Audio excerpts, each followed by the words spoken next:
Holy Spirit. Amen. And Hey, thank you, Harrison. yeah, thanks for having me. Yeah, great. So I have to ask, my daughter saw somehow she had a picture of your wife Isabel wearing one of these mini Hail Mary sweatshirts.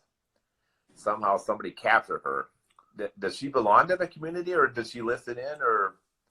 I think she's been listening in the past. Yeah, she loves the sweatshirt. She was wearing it the other day when we were taking our son on a walk. And then I guess y'all's Instagram account saw it. But yeah, she loves the stuff. She loves the sweatshirt. And yeah, she's a supporter. Well, that's good.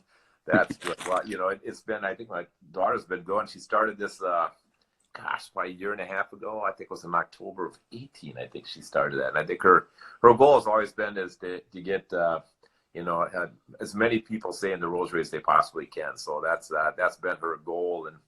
And she's done remarkably well. She's got a lot of people that help her and everything else. Again, her sister, our daughter, Jill, and Krista, and there's Carolyn who's behind the scenes, and there's Faith and Jill and everybody else that helps out and stuff. So it's remarkable. So they always kind of ask when somebody kind of first joins, your kind of first maybe special remembrance of the rosary, or how you were introduced to the rosary, or maybe you could share some thoughts on that. Yeah, so I went to a Catholic elementary school, and we would pray the rosary maybe once a month, and it was, to me, it felt like this hour-long assembly for praying the rosary. So I was like, I guess the way I was brought up, it was this big, long prayer that you only did, sparingly. And then I got to college, and when I, long story short, I started going back to the Catholic Center again, started becoming a practicing Catholic, and my best friend, it was talking about the rosary, and I was like, oh, how often do you pray it? Like once a week? And he was like, no, I try to do it every day. And that was the first time I had ever heard of someone praying a daily rosary. And I think once I slowly started doing it, it was like, oh, it's something you could easily implement to your daily spiritual life, and it's not this hour-long thing. So then from there, that's when I started doing it daily, and then kind of to show the effect that it had in my life. Not only did it bring me a lot closer to our Lord and helped me grow in virtue, but my wife and I started dating in high school. Actually, had been dating for maybe 6-7 years when I had this reversion back to the Catholic faith. Yeah. And she wasn't a Catholic at all, much less a Christian, you could say. And I just decided once we broke up, we were broken up for like maybe 7 months, because I just became this different person after my reversion, I guess. And I just decided to pray a rosary for her every single day for those 6-7 months. And then finally she came back and we started talking again, and she said she wanted to join the Catholic Church, which was just so amazing. I never thought that was going to happen. Obviously, I didn't think it was going to happen if, there was no God and there was no prayer life. But, with God, anything's possible. And he was able to work in her life, and especially the Blessed Mother was able to pray for her and probably help her receive some special graces to finally say, I'm ready to come back into the fullness of the faith and into the Catholic Church. Oh, wow. Wow, did work then. Stay in the rosary. That's great. It did work. So 6-7 years, and then she came back, and then, then based on when you guys you were saying the rosary, then hey, she came back then and said, hey, I want to be Catholic. So yeah, I've seen some really amazing things work in both of our lives and with our close and loved ones through praying the rosary. I think it's the best weapon that we have besides, us assisting at the Mass. So we love it, and we're definitely promoters of the Holy Rosary. So thanks for having us on. Well, that's great. That's great. I would, my dad was not a Catholic. He was a congregational, belonged to that church, but he became, my mom was always very strong in the faith. And then he converted and became a Catholic and everything else. He was really, he became probably even stronger than her. He was saying the rosary all the time. The way I remember, he was I believe he went to Georgia Tech, but my dad was a huge Notre Dame fan. And anytime they had a Saturday, he'd be in the living room. He'd be carrying the rosary, saying the rosary as we're playing. He was he was the big Era Persesian fan, and awesome. Back then, yeah, he was Well, he said it. He said a lot, but it was great because you went to Georgia Tech, right? Yep. Yep. Went to Yeah. Georgia Tech. Would have loved to gone to Notre Dame, but at the time when I was looking for colleges, I wasn't much of a Catholic anyways. But once I became a practicing Catholic again, I was like, man, Notre Dame, that would have been really cool to go there and play football. But, Yeah. God's got a plan. He wanted me at Georgia Tech. Oh, wow. But I think Notre Dame played Georgia Tech, right? Didn't you guys play? Come on, maybe. Yeah, yeah. In 2015, that was one of my worst games. I missed 2 field goals. We lost. No. We'll But move on from that one. yeah, yeah. No, it was fun. It was a great place to play. Yeah. Oh my gosh. Yeah. We Yeah. live in South Bend now. That's so we're right here. So we get to partake a lot of it and everything else and stuff. We did that because Kristen, we actually came from lived in Minneapolis for just about our whole lives and stuff and that. And then Kristen, she came here to South Bend to school, and our other daughter went to Purdue. So they, for some reason, they liked Indiana schools, and they decided to stay in Indiana. Except she's in Chicago now, but now we have 11 grandchildren, so we get to.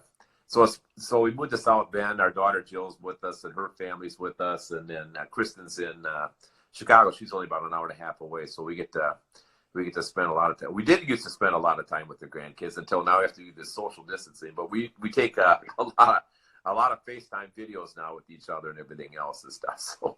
Yeah, no, I mean it's kind of happening at a nice time in history where we do have this technology to be able to communicate, because it would just make that so much harder if we weren't able to FaceTime or just be able to talk on the phone. So luckily we're able to have those means of communication, but I don't know. I think we're realizing how important the physical aspect of being able to be around people and be able to hug them and tell them you love them. So I think there'll be a lot of hugs once this is all over with. So yeah. I think things we took. So your parents are they still back home in Georgia then? Yep. Yeah. My parents, her parents, and both sets of my grandparents, they're all in Atlanta. And we were hoping to go there in the next week or two, but obviously we've had to cancel those plans. So hopefully sometime in July, maybe we can make it down there, but we'll have to do whatever's best and safest for everyone. Yeah, I know. That's what I hope to. I hope at the end of April that they start relaxing some of this stuff, or maybe, Right. Again, there's probably going to be hot spots, but everything else, I think everybody watches it closely. But again, we'll all participate. We'll have to help in this one way or the other. So I don't know. Yep. Steve, I think that do you guys attend Latin Mass? I saw that you guys were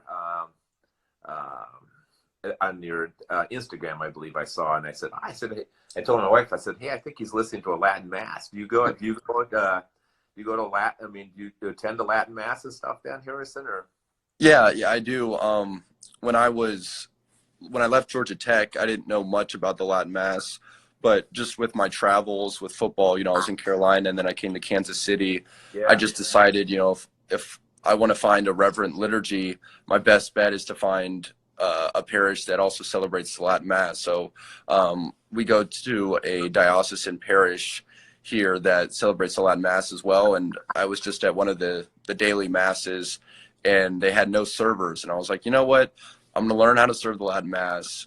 Just being an engineering major at Georgia Tech, I love looking at the details of stuff. And, I served when I was really young in elementary school at the Novus Ordo, but the Latin Mass just opened up this door of just like discipline and details. And so I started getting all these materials and I was reading up on it. And now, I serve, I'm the master of ceremonies, I guess the MC for a lot of the big masses. But now we have a group of probably 15 boys now at the parish that all serve as well. But yeah, my wife and I love it. It's definitely hard at the start. It's very confusing. But then after you go a couple of times, you start to see, this is the gospel, this is the consecration, like everything starts to make sense, and you see how, the Mass is timeless. It's this very, beautiful act of worship to God. So, we love it, and I do love serving as well. Wow, that's amazing. I mean, so did you learn Latin then too, or did you just learn the part of the Mass where you had to? Yeah. No, I don't know Latin at all. I'd love to, so then we could teach our son. But yeah, I just basically memorized the parts of the Mass. And when you know all of those parts, you start to pick up on stuff. So even you can listen to some of the prayers and recognize the words. But by no means do I know Latin. But the pronunciation, I was able to get down pretty well just from my Spanish background. in high school and middle school studying Spanish. Well, that's kind of where I'm at the same place. I mean, we go to Latin Mass. Well, we do now, but now we attend via live. We attend, but it's yeah, you get to recognize the words and everything else. But it's so much the Latin Mass the precision and stuff. So you kind of notice the father, the priest, and you notice the servers and everything else. The attention to things and everything else is pretty special. We really enjoy Latin Mass. It's pretty right. I mean, I think there's people that are more creative, and then there's people that are more of like the math numbers. I don't know. There's definitely different personalities, and with me just being so specific, I loved how with the Latin Mass, there's no, the priest can't choose any options like this mass is going to go this way, whether you like it or not, and I love that. Whereas with the Novus Ordo, there's just more variables, and the celebrant can pick and choose. So every mass can look slightly different. But yeah, there's just something about the Latin Mass. I love the details of it and the precision of everything, and trying my best to make it beautiful, and knowing that I'm never going to serve a perfect mass. I guess there's so many moving parts, but I think, God is due his worship, and he wants it to be beautiful, and he asks for specific things. So if I'm going to be a server, if I'm going to be up on the altar, I'm going to want to do the very best I can and do it the most reverently I can. That's awesome. You want to be a server, Scotty? Well, Scotty had a question. You just said, were you pretty excited to win the Super Bowl? Oh yeah, definitely. That was so amazing. I always got asked before the Super Bowl, like, is it just a dream of yours to be playing the Super Bowl and make a game-winning kick? And I go, maybe my dreams weren't big enough, because I was just dreaming about hopefully playing in the NFL one day. I never even thought about playing in a Super Bowl or winning a Super Bowl. That was so crazy to me. But now that I've been in that game, we've won it, I'm just super excited for the future of the Chiefs and what we're going to be able to do in the future. But, that's just something that you're kind of etched in history forever. You're a world champ, Super Bowl 54. So yeah, pretty amazing. I still haven't watched the game copy since then, but yeah, I can't imagine. Once I watch like the game copy of it, it'll just seem so much more real and bigger, because when you're at the game, you forget that, however many people are watching on TV, it's a smaller stadium even than our home stadium. And, there was definitely more celebrities out and about watching the game, but yeah, it was completely surreal. I mean, probably one of the biggest moments of my life playing in that game. Oh, I'm sure. Scotty, he's a Kansas City fan. He likes the Chiefs, don't you, buddy? Mm-hmm. Yeah, my brother,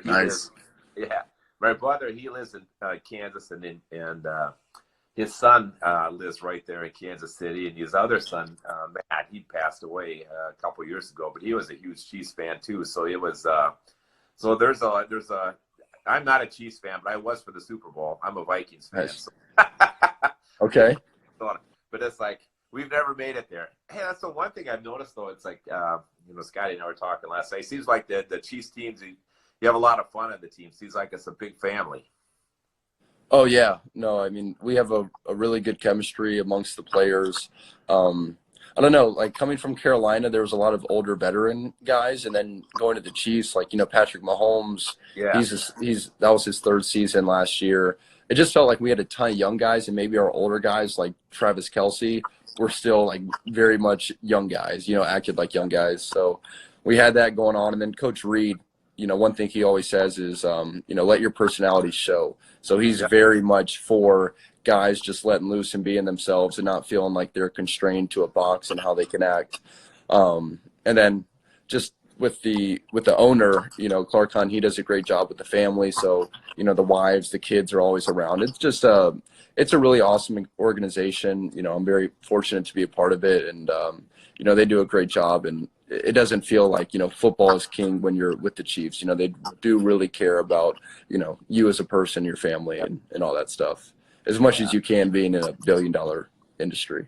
I know. Yeah, well, people like Andy Reid is a great coach. I'm a huge fan of him and myself also. So I can't imagine you out there. Do you say a few prayers before when you kick in a Super Bowl like that? Do you well, I help you steer the ball, or yeah.